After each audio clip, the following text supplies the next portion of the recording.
एक पहाड़ी गांव में एक बाबा केदारनाथ रहते थे। वे एक साधु थे जो दिन रात महादेव के भजन गाते रहते। सुबह से शाम तक वे डमरू बजाते हुए हर हर भोलेनाथ का जाप करते और अपनी छोटी झोंपड़ी के बाहर बैठे ध्यान लगाते। गांव के लोग उन्हें आदर तो देते थे, लेकिन उनके पड़ोस में रहने वाला रघु, जो एक व्यापारी था, जिसे बाबा की यह दिन रात की भक्ति बेहद खलती थी। रघु गुस्से में आकर बाबा के पास जाकर बोलता है, बाबा, आप दिन रात हर हर महादेव जपते रहते हैं, क्या इससे पेट भरता है? रघु को रात को नींद नहीं आती थी, क्योंकि बाबा के डमरू और मंत्रों की आवाजें उसे परेशान करती थीं। एक दिन गुस्से में वह बाबा की कुटिया में जा पहुंचा। बाबा, कुछ काम धंधा क्यों नहीं करते? ये हर हर करने से क्या मिलेगा? हमें तो सुबह सुबह व्यापार के लिए जाना होता है, और आपकी आवाजें सोने नहीं देती। बाबा मुस्कुराए और बोले, बेटा, कभी शांत मन से भोले बाबा का नाम लेकर देखो। भीतर ही भीतर सब प्रश्न मिट जाएंगे और तुम्हारी झोली भी भर जाएगी। रघु ने कटाक्ष करते हुए कहा, अगर आज मैंने तुम्हारे साथ भक्ति की और बिना काम किए भोजन मिल गया, तो मैं मान जाऊंगा कि आपके भोलेनाथ में शक्ति है, वरना आपको अपना डमरू तोड़ देना होगा। बाबा ने सिर झुकाकर कहा, स्वीकार है बेटा, लेकिन भक्ति सच्चे मन से करना। रघु बाबा के पास बैठा और आधे मन से हर हर महादेव का जाप करने लगा, लेकिन मन ही मन सोच लिया कि आज वह कुछ भी नहीं खाएगा और बाबा को झूठा साबित करेगा। जाप के बाद वह अपने घर न जाकर सीधा जंगल की ओर चला गया।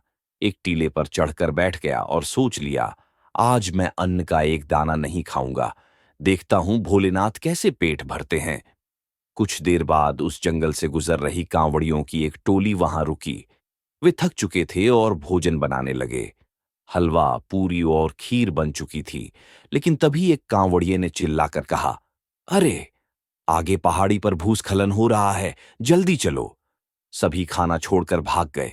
छुप कर बैठे रघु ने यह सब देखा। तभी वहां कुछ आदिवासी आ गए। खाना देखकर वे रुके और बोले, कहीं इसमें कोई गड़बड़ तो नहीं? तभी उन्हें पास के पेड़ पर बैठे रघु की आहट सुनाई दी। उन्होंने डांटते हुए कहा, अबे, तू कौन है ऊपर? तूने जहर तो नहीं मिलाया?